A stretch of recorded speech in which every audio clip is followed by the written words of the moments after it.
अधिवक्ता जी, आपका हमारे चैनल में पधारने के लिए बहुत बहुत धन्यवाद। आज कुछ सवाल हमारे जवाब आपके हैं। अधिवक्ता उत्पीड़न के लिए आप द्वारा कौन कौन से कदम उठाए जा रहे हैं अध्यक्ष महोदय, और नाम से भी रूबरू कराइए अपने। मैं सतीश शुक्ला, अध्यक्ष उन्नाव बार एसोसिएशन। देखिए, सामान्य जन की तरह गाहे बगाहे या यदा कदा अधिवक्ताओं का भी उत्पीड़न होता रहता है। कभी जनता के कुछ लोगों द्वारा, तो कभी शासन प्रशासन द्वारा। इस संदर्भ में अध्यक्ष होने के नाते, बार के नेता होने के नाते, सबसे पहले अधिवक्ता की शिकायत पर मनन चिंतन करने के बाद प्रशासनिक स्तर पे उसे राहत दिलाने का हम लोग काम करते हैं। और जब शासन प्रशासन भी अधिवक्ताओं के उत्पीड़न पर कोई कार्रवाई नहीं करता है, तो बार एसोसिएशन स्वतः संज्ञान लेकर के एक्शन में आती है और अधिवक्ताओं को राहत दिलाने का काम करती है। जैसे विगत सप्ताह एक शहर के भू माफिया द्वारा एक अधिवक्ता के रास्ते को अवरुद्ध किया जा रहा था। इस संदर्भ में हमने प्रशासनिक स्तर से भी अधिकारियों से मुलाकात की, और जब राहत नहीं मिली तो हम भारी संख्या में अधिवक्ताओं के साथ पहुंचे और जो अतिक्रमण था, जो रास्ता रोका गया, तो उसको हटवाने का काम।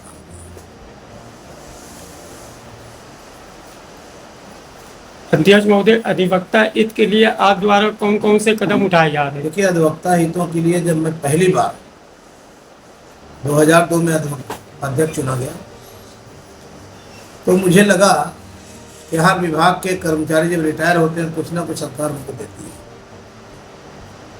हमारे व्यक्ति जब रिटायर हो तो क्या दिया जाए, वो तो व्यवस्था नहीं कर सके।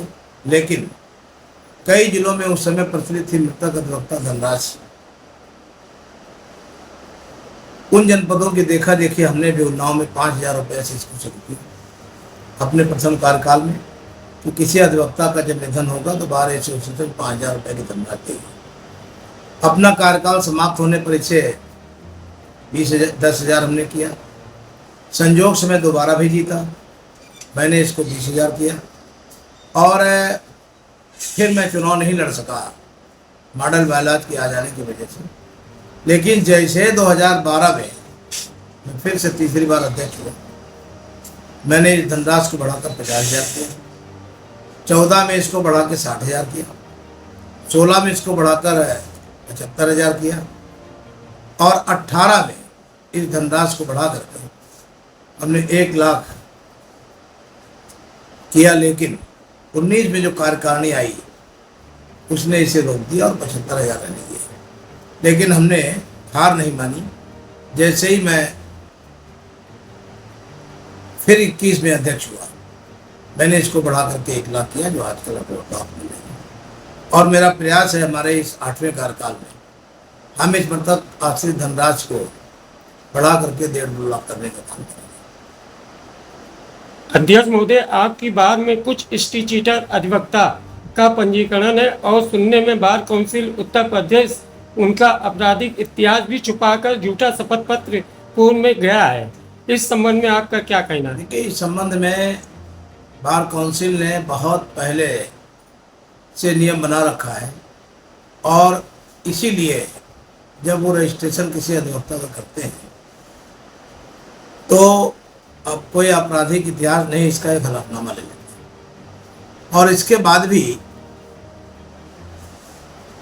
जब बार काउंसिल को इस बात की जानकारी होती है कि ये अब अधिवक्ता हमारा आपराधिक गतिविधियों में शामिल है, इस पर कई मुकदमे लगे हैं, तो उसके खिलाफ कार्रवाई करने का काम करते हैं। अधिवक्ता महोदय, अध्यक्ष महोदय, क्रिमिनल अधिवक्ताओं पर आप द्वारा 8 बार के अध्यक्ष होने के नाते कौन सी कार्रवाई की जा रही है?